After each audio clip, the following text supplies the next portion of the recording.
Hello, beautiful souls. This is Dee Lee here with another amazing Galactic Origins lineage and more reading for a client with the initials DF.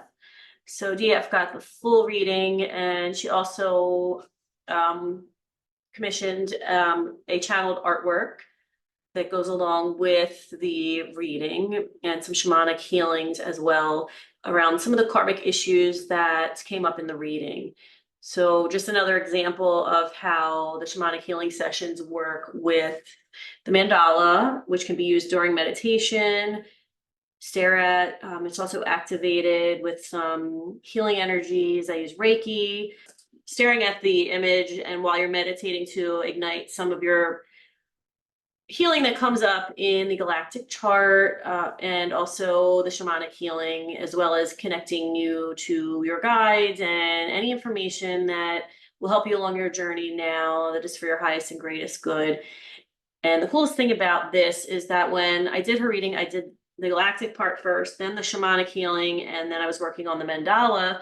And even now, after all of this, and we needed a couple weeks actually because she was away between the follow-up call, and more is coming to me now after I'm looking at this image and trying to prepare for our call tomorrow. So to first explain the image, she has connections to the ancient dragons, and you see the dragon imagery with the scales and the eye in the center of the mandala, but also around the edges you can lightly see the scales in the background. She is also a blueprinter deliverer, which is one of the blueprinters that is on the mission to just keep delivering the frequency of love. And I also saw for her, connected to this part of it, the dove, which again is a sign of peace and love, and the olive branch, which you see in the background. So you see the dove in the mandala. And then the hummingbird came, and I didn't know why. So I looked in my spirit animal, my shaman spirit animal book, and sure enough, the dove or the hummingbird is connected to the heart chakra. So another signification of love, peace, unity, that kind of thing. So when I dug deeper into the imagery of the dove, I saw that one of the Native American tribes considered the dove, the hummingbird, to be similar to the symbol of the dove, and both came up for me before I even knew this. So if I'm going to read I'm going to read a little passage from eldoradonews.com in an article called Ancient Words, the Day of Noah, the Dove, and the Olive Branch. It says, the dove and the olive branch serve to tell Noah a time of peace and deliverance has come. Peace, calm, serenity, a new start, a new creation, new expectations, and new hope are all generated by this beautiful symbol of peace, the dove and the olive branch. So we can see how we understand what the dove and the olive branch mean as related to the story of Noah, but we're also relating this now to the symbol of the hummingbird, which came to me in addition for the mandala imagery.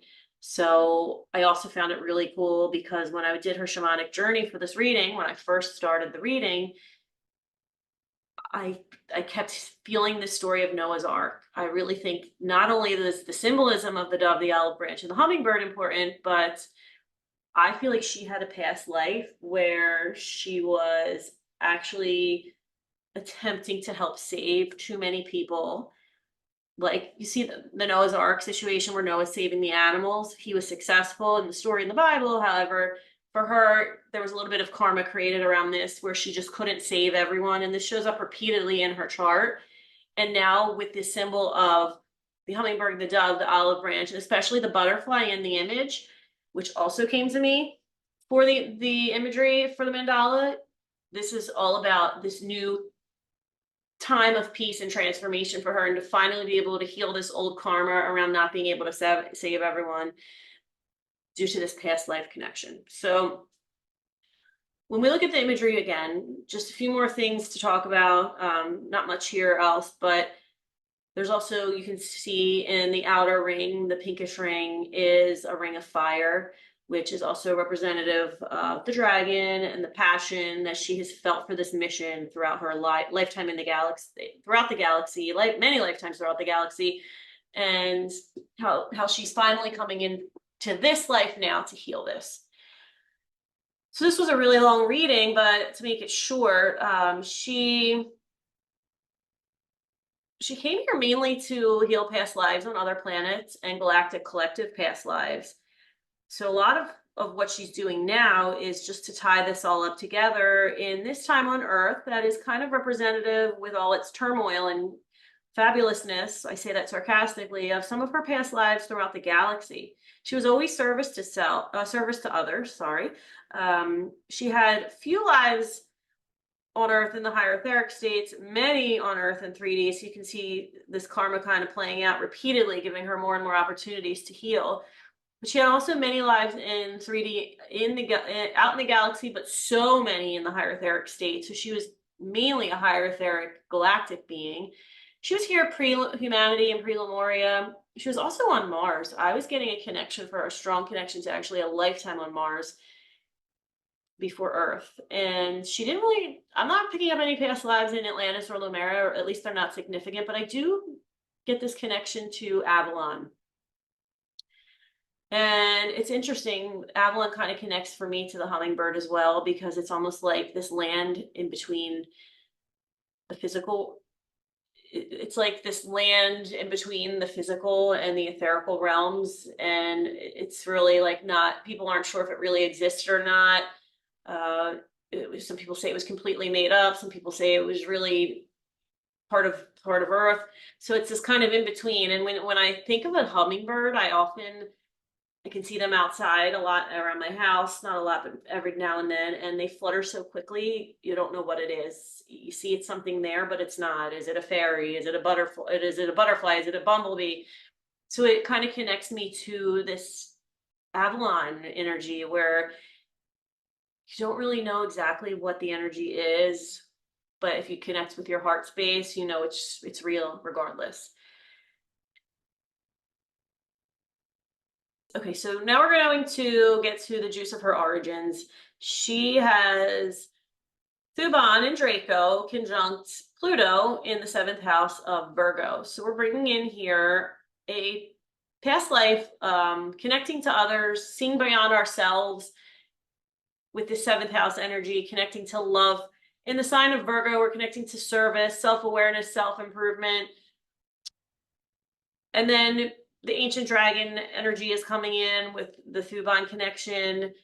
She was a 10D. Ancient dragon, she had balanced inner masculine and feminine energies. As above, so below. She was in the higher etheric states, but she was no lesser than anybody below her. That's the way she saw life. This is where we're connecting to her blueprinter deliverer energy. And if we go to akashicrecordreadings.com, who are the blueprinter souls? The deliverers keep us reminded and focused on divine love for ourselves and each other. So this has always been her mission, this deliverer energy throughout all of her lifetimes and this time on Earth. We know that Draco starseeds have definitely integrated their light and dark aspects. So the positively oriented ones from Draco, like herself, are really here to awaken humanity and help raise consciousness to these light and dark aspects that live within all of us. They are master builders, architects, and creators, and they're here to tear down old systems that aren't working. They are trauma breakers. They are talented leaders and teachers, and they often question authority. They have a loyal sense of loyalty and a strong intuitive sense.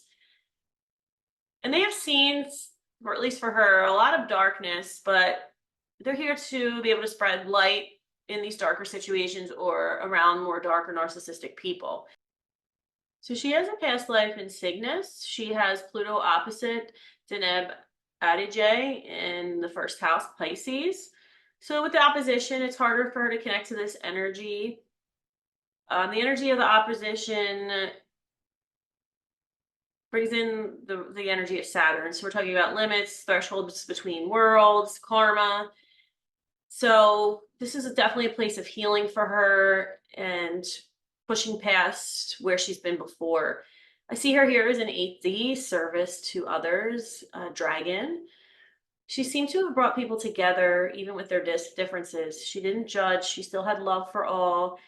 Uh, there was a balance between service to others and to herself, and being able to serve others but not lose herself. And this is where I really see the energy of the opposition showing up for her in this life, is where she's losing herself in her service to others. Cygnus is also conjunct the South Node, so we know that there's significant karma around this placement, dealing with the Pisces energy and over-serving or losing herself in the pain of others.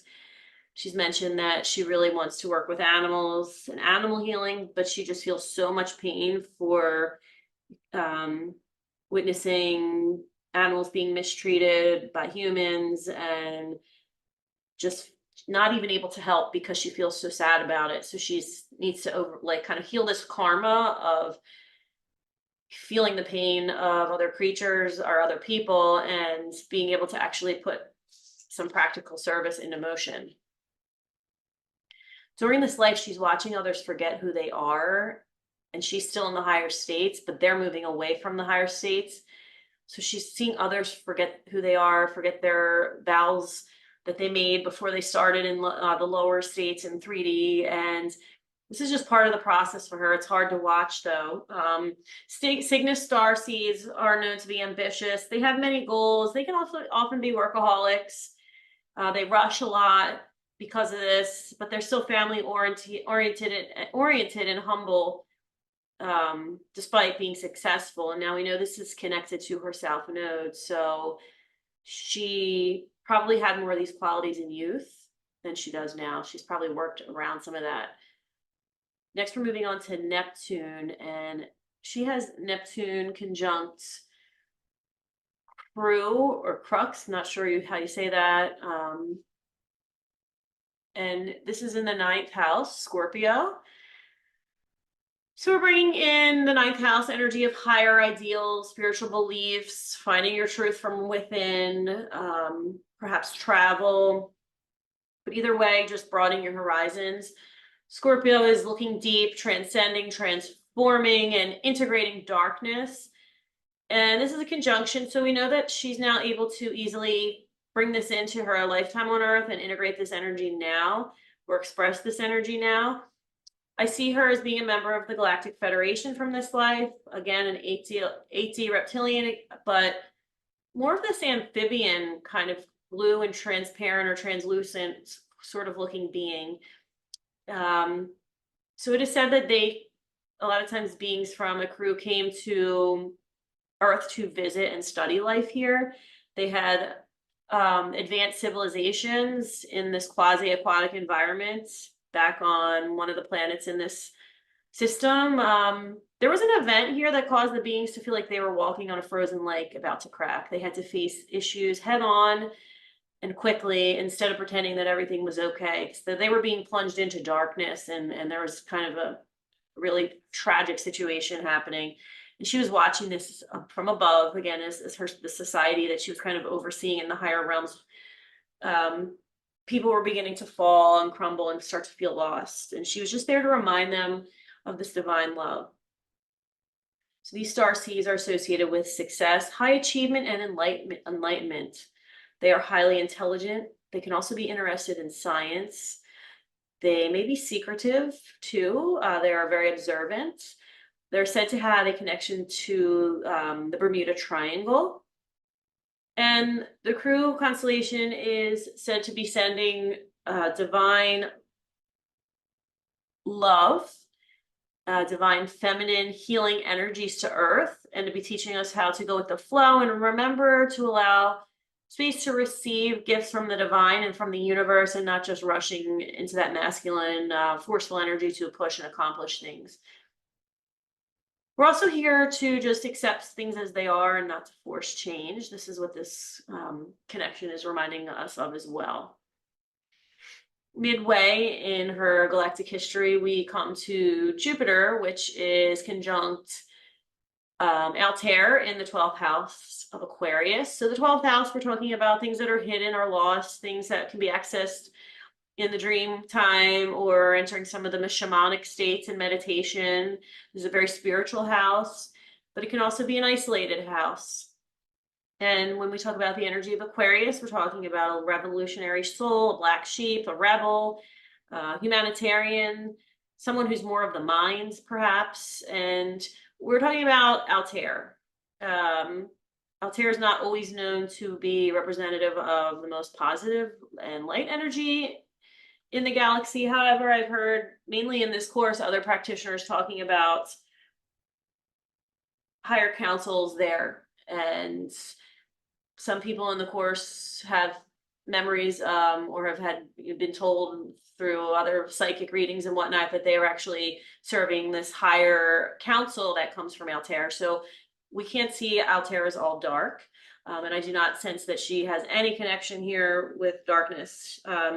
She was again a reptilian in the 8th dimension. She also has Jupiter conjunct Saturn, so we have Altair conjunct Saturn. So we know that there's some karma here. So I think that Saturn here in the 12th house represents her father, and the 12th house can be things that are missing or hidden. So this represents for her the absence of her father during this lifetime. She kind of lost touch with him around age 18 and didn't really see him as a good parental figure for him. So I think for her, even in these times of darkness or being in touch with in your life with people who aren't the best influence on you or might not be the most positively oriented people in your life, you're still here to remember your inner love and light and be able to shine, see the best in all of these people, see the narcissist as someone or the absent father as someone who is able to bring in that wisdom of Saturn and push you beyond your limits and find light and positivity and forgiveness even in the challenging times. So it is said that the beings from Altair are descendants of the original Vegan lineage from Lyra that split after the wars. There are many races here, including Greys, reptilians, and other humanoids. We know their darker energies were at play here, and a lot of starseeds from here often feel guilt for this because they've been part of a darker collective, even if they serve the light. So they have this need to want to help heal the collective energies, and sometimes that just happens through acceptance. It is also said positively oriented beings who incarnate here are said to be a light in the darkness for others. So she was here again in the higher state. So she was above the drama on the grounds, but she still saw conflict and the heaviness of this civilization and still wanted to spread love and kind of act for as a spirit guide for some of these beings in the 3D realms. She was still here to learn about the darkness and carry love in her heart. She kind of saw the beings in 3D as kids starting to take the wrong path, and she still had love for them. Okay, next we are moving on to her Mars placement.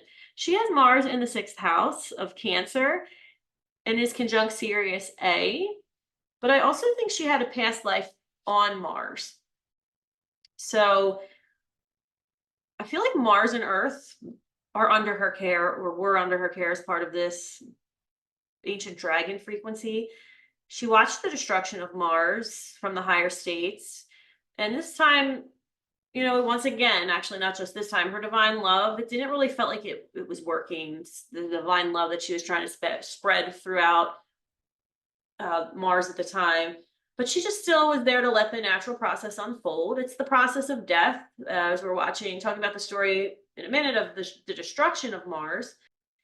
So in one of Lisa Royal Holt's books, she talks about Mars and how it once had life.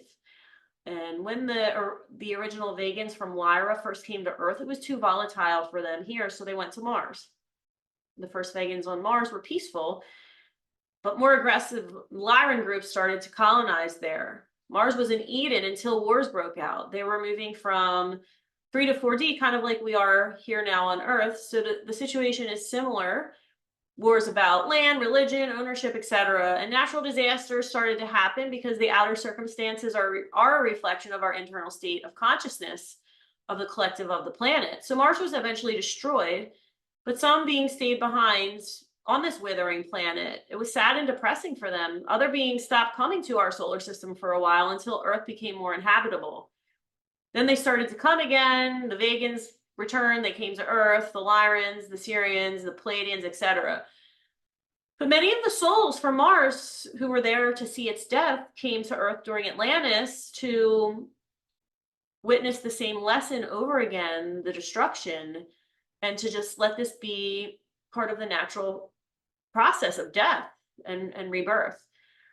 It's also important to note that Vegan mysticism was embraced all over the galaxy, galaxy, especially by Martians, the Pleiadians, and the early Earth civilizations. It's even seen in some of the Vedic texts, as Lisa Royal Holt will say that a lot of the ancient Vedic texts were being influenced from this Vegan mysticism.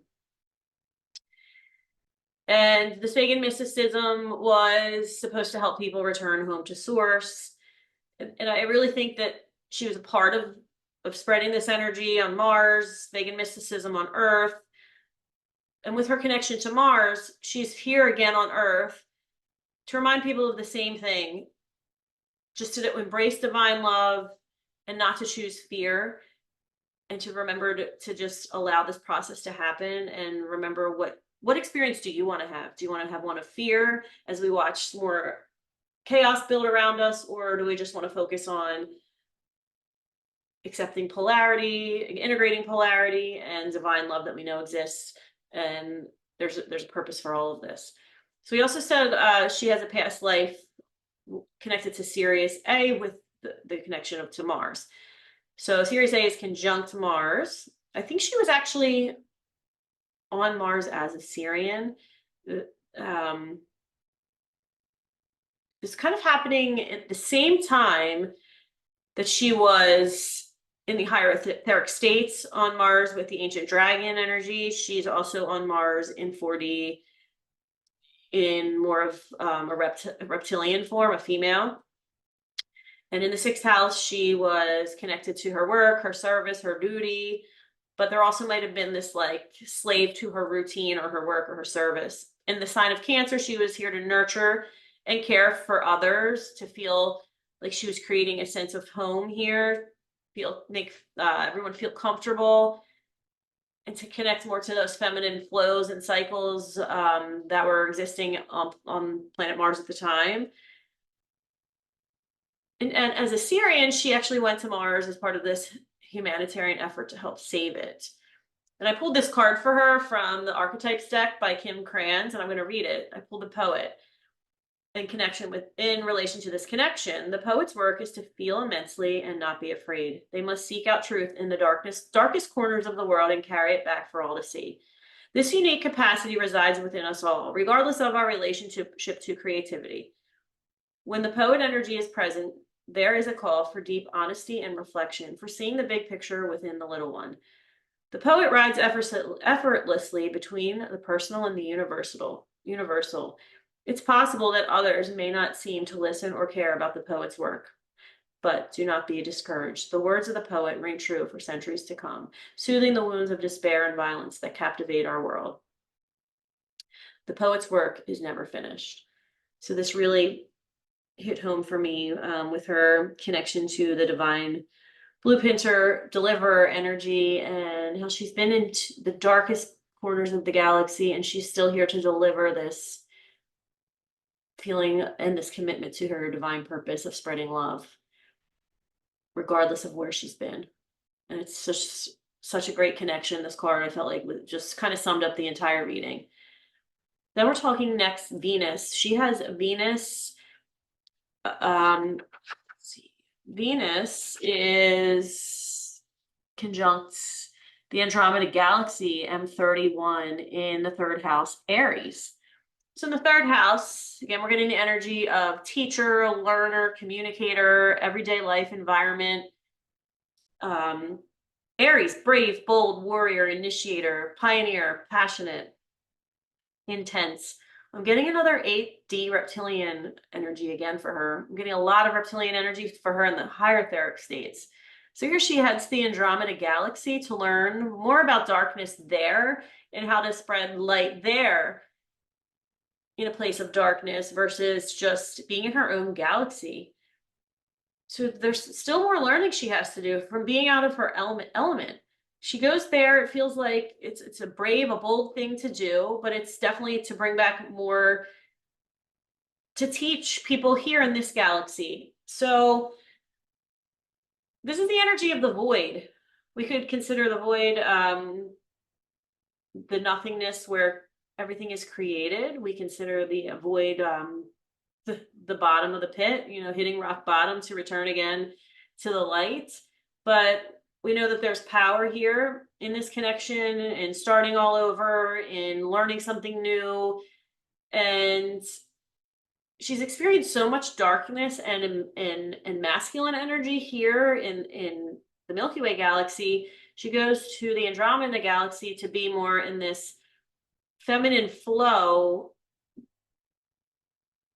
just to remind herself of the need to flow in the face of challenges and darkness, and just to bring that reminder again in new and creative ways back here to this galaxy. Then she's going to Izar in Boots. This is an opposition. So she has Venus again in the third house, Aries, opposite Izar in the ninth house. So here with the ninth house, we're talking about balancing her outer learning with her inner learning and wisdom. So what she's getting from her local environment versus what she's kind of brought back with her from traveling afar and into the unknown. So we can kind of see how she's now integrating this energy. And we're also talking about the Libra and Aries axis. So we're balancing self and other, balancing independence with partnership. And it seems like at this point, she, again, is having a really wide range of experiences here. She, for the first time, is now entering a 3D body at some point, but she's also still maintaining the connections to her 8D form. So I see her again in 3D. Feels like we are now integrating more wisdom and learning just from being in this 3D body, but we're also bringing back that learning from the Andromeda galaxy. So how are we learning now from getting more low in a low vibe place, but right in our own local neighborhood versus what we've learned before from the other galaxy? So we're bringing it in again, that 3D or that third house, ninth house axis. So I sense that she was also in Arcturus. She doesn't have a direct connection to Arcturus here, but I do think she was there. And it is said that the beings in Izar are negatively oriented. So it's another dark place she's choosing to go to spread love. But she's also here to learn from these negative beings. And again, just accept the process as it unfolds. So it helps for her to be on the ground in 3D because she's taken away from that oneness that she knows. And now she's actually experiencing this darkness again without being connected to that. So she's understanding these atrocities from a different point of view, but still somehow trying to stay connected to that highly evolved state. And she spent some time in Arcturus just to see how, we're connecting to more high vibrational beings that are spreading love and healing throughout the galaxy. And that's kind of like a little bit of a break for her when she's in these deeper 3D states on the ground. But she's always connected through this thread that anchors her back to this divine part of her. She has Venus square Saturn in the 12th house, and this is a square between her spiritual duty represented by Saturn in the 12th and Venus in Aries in the 3rd. So from the awful things that she's witnessed, she can't go forward at some point. She feels like she's losing that inner fire, that Venus in Aries drive to keep going with her mission because something has been holding her back karmically with this Saturn in the 12th house placement. And this is important because Aquarius is or Saturn is her chart ruler with an Aquarius rising. So we're going to really need to heal a lot of the karma that she experienced just from being in much more darker places in the universe, and also on the ground in 3D, forgetting a little bit of who she was at this point. Then we're moving on to the sun, and the sun is not a past life, but it's more of a portal energy because it's opposite the supergalactic center. So our sun is in the second house of Aries, and the supergalactic center is opposite in the eighth house of Libra.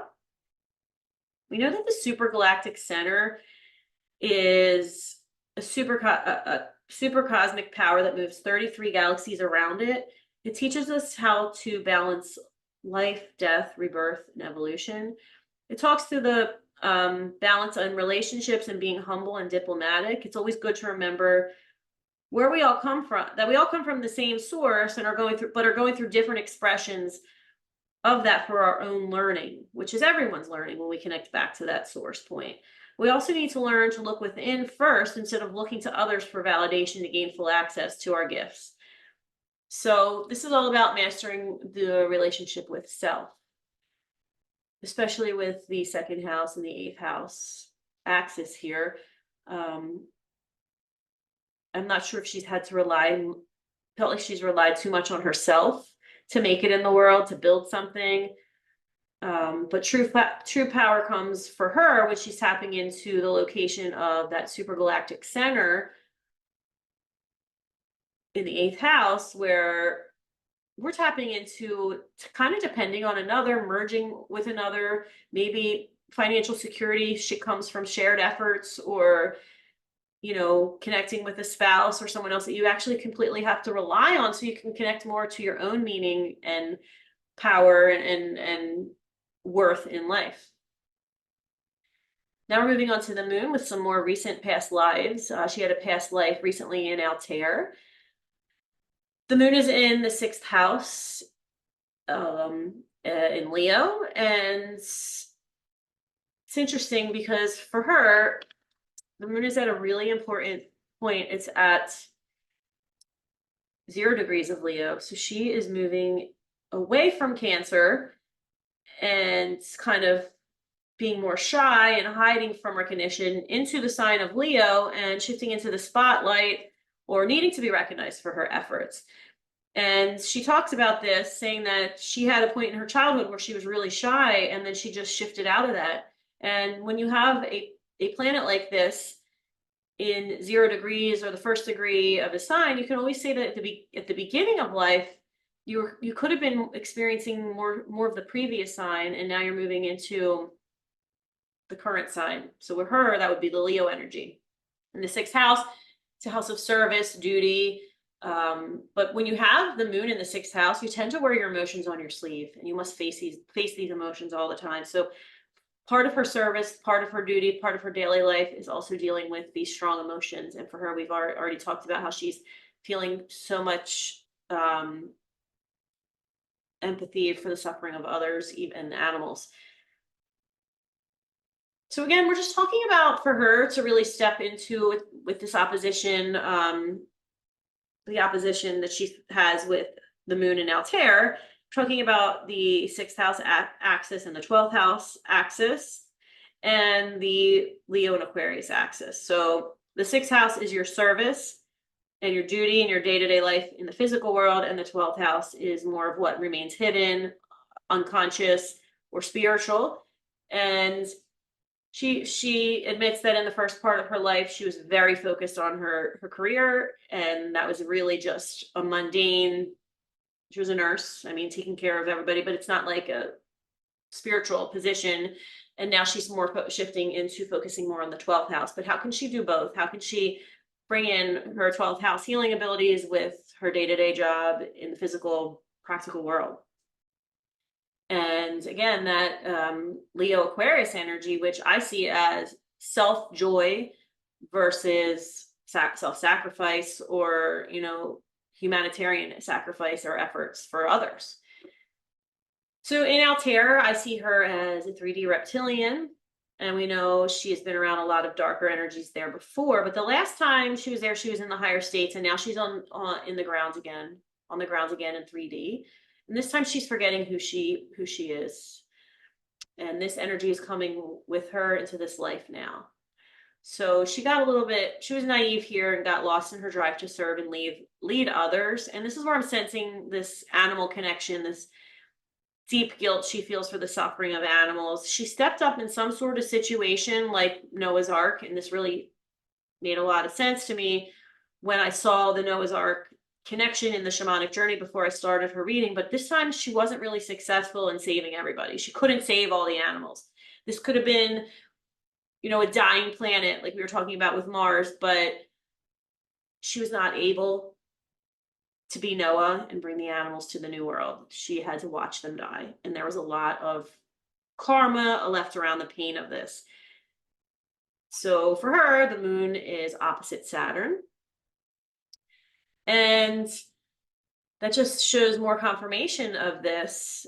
She's formed some agreements here, which we worked on in a shamanic healing session. She had this agreement: if I can't save everyone or everything, why should I bother if my efforts are going to fail?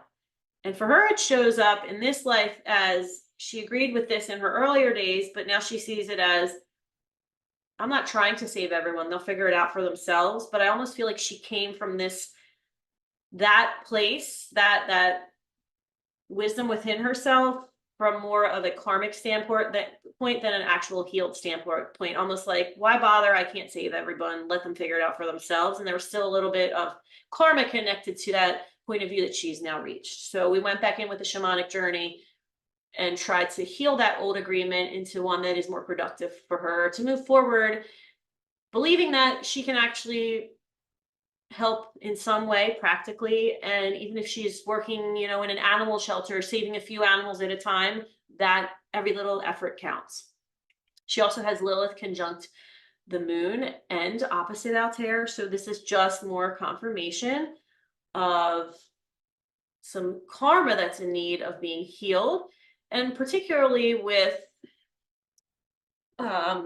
Lilith conjunct the moon in Leo, I think there's this karma around needing to shine, needing to lead, needing to do something meaningful, but this fear of failure and feeling like she's not going to be able to do that with this Leo energy, wanting to help, wanting to shine, wanting to lead. So now we're going to get into the nodes. Her south node is in Pisces, and this is a really important energy because we know that she's had a bit of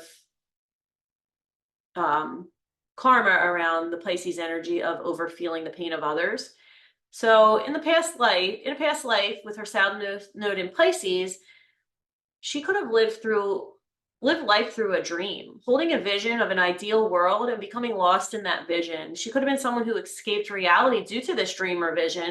And it's now time to leave behind this tendency of escapism into an ideal world and face reality here and face it in practical ways. So do not lose oneself in a cause, but be here and be present for others in practical ways.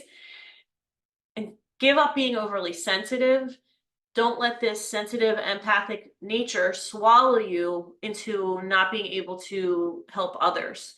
So when we have the south node in Pisces, we have the north node in Virgo, and Virgo is the sign of being of service in practical ways, stepping up. No more escaping into fantasy or idealism.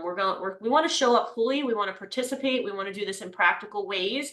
And we want to notice the details, not just the big picture, not just the ideal vision, but focus on the details in the here and the now.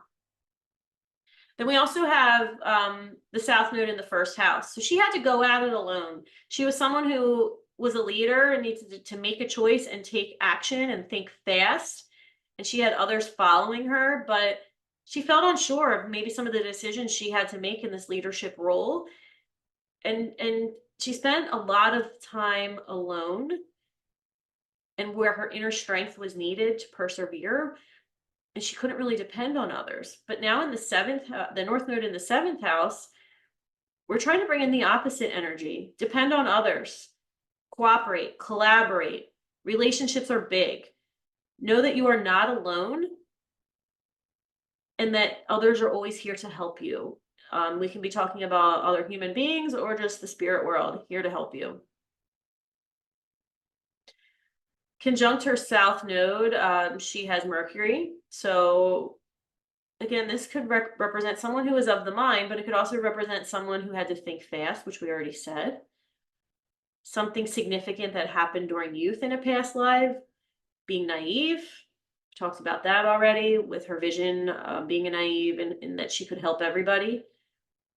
But also with the opposition to Pluto, because she has in her natal chart, let me just pull it back up here. She has Pluto opposite Mercury.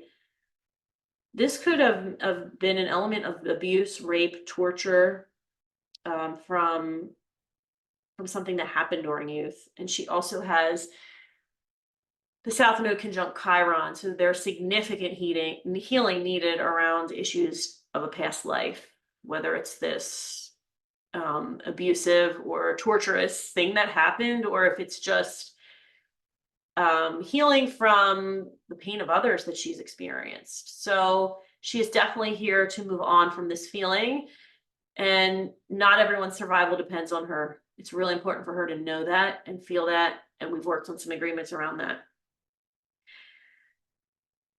So she has Chiron and Chiron conjunct Fomalhaut, and she's somehow feeling lost to collective energies at play.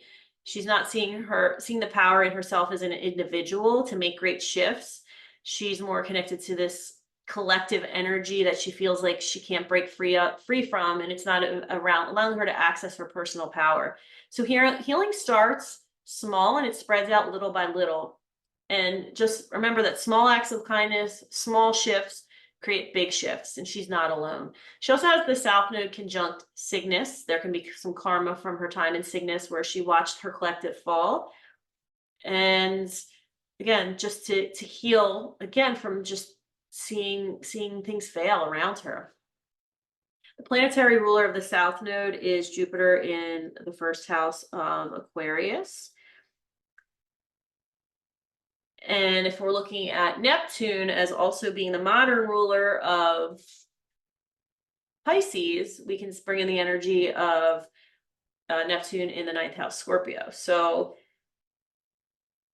we've already talked about the first house, but now we're going to move on to Aquarius. So in a past life, she felt like a rebel, an awakener, a black sheep, the exile, the one fighting for humanity. She wants someone who's giving up her own needs for others, and it's time to move away from that. With the ninth house connection, we're bringing in the energy of a compelling belief system. She was driven by spiritual beliefs, and nothing could stop her, but it was holding her back. It's time for her to get away from that. The energy of Scorpio brings in depth and darkness. The soul at this point is choosing to hit from this past life experience, hit rock bottom, and rise from the ashes, rise from the traumas of the past, which have left deep, dark wounds on the soul. Planets and aspects to the South Node. The Pluto is opposite the South Node, so she's witnessed pure acts of evil.